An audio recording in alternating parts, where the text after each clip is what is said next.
There are many punishments in Greek mythology, but few are as chilling or as deserved as the one from this particular myth. In this tale, a king, beloved by the gods, was granted a seat at their table. He had their trust, their favor, their ear. But then he did the unthinkable. He betrayed them.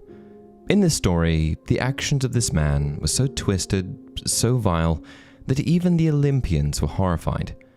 And for his crimes, he was given perhaps one of the greatest and most creative punishments inflicted on any being in Greek mythology, eventually becoming a symbol of eternal punishment. But what exactly did he do? Why did a man so privileged risk everything? And what became of the gods who once welcomed him as their guest? Today we uncover the truth behind one of the most disturbing myths in the ancient world, the story of Tantalus. Hey everyone, welcome to Mythology Explained. To understand the weight of Tantalus's crime, you first have to understand who he was. According to myth, Tantalus was no ordinary mortal. He was a king of Lydia, or in some versions, Phrygia. And the important thing to focus on here is that he was wealthy, powerful, and uniquely favored by the gods. In fact, he was one of the few mortals ever granted the privilege of dining with the Olympians themselves.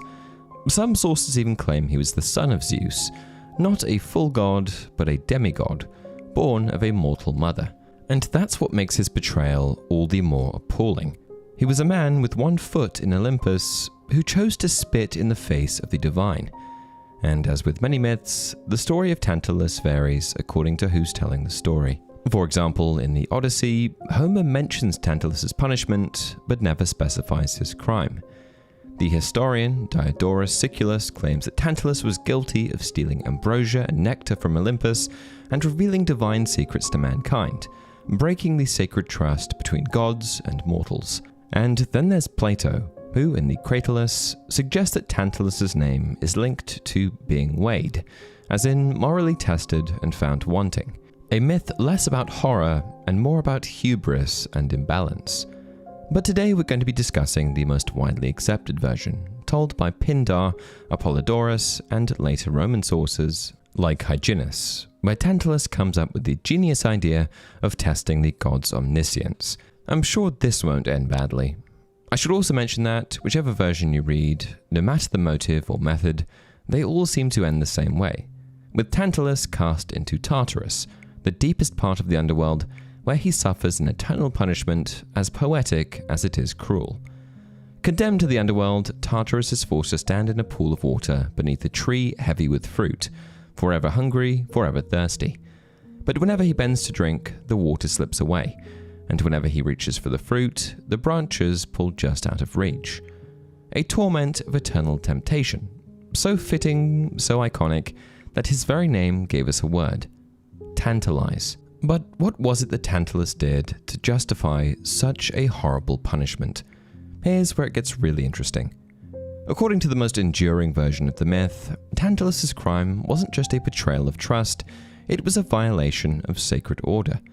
You see, the gods had welcomed him into their inner circle, not just as a guest, but as someone worthy of their secrets, their feasts, their power.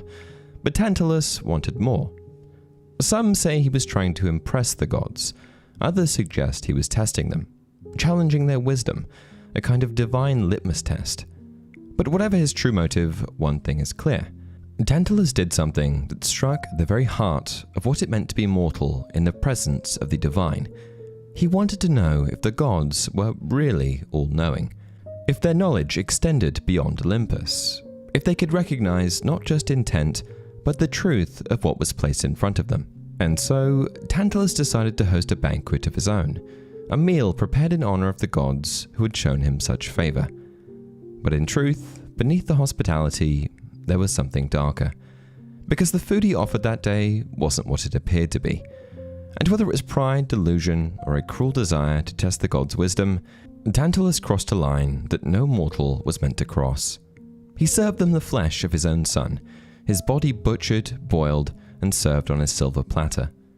It was a gesture that was part sacrilege, part experiment, a test meant to say, if you're as all-knowing as you claim to be, then surely you'll know what's on the plate in front of you. And the unfortunate victim of this experiment, his name was Pelops. Young, noble, and by all counts beloved, both by mortals and gods, in some traditions he was even considered favored by Poseidon himself. And while Tantalus had other children, it was Pelops, his most promising son, that he chose for this unthinkable act. Why he chose Pelops is another question altogether. Some say it was because he was the most worthy offering, the most valuable thing Tantalus could sacrifice to impress or deceive the gods. Others believe it was because he truly believed the gods would see through the deception, or undo it entirely. Perhaps Tantalus thought his son could be restored, reborn, made even greater than before. Or maybe he didn't think of him as a son at all in that moment, but as a test, a pawn, a symbol.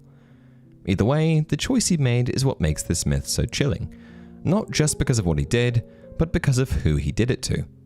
This wasn't just a king who defied Olympus, this was a father who betrayed his own blood, and placed his son's life at the center of a twisted experiment to challenge the gods themselves.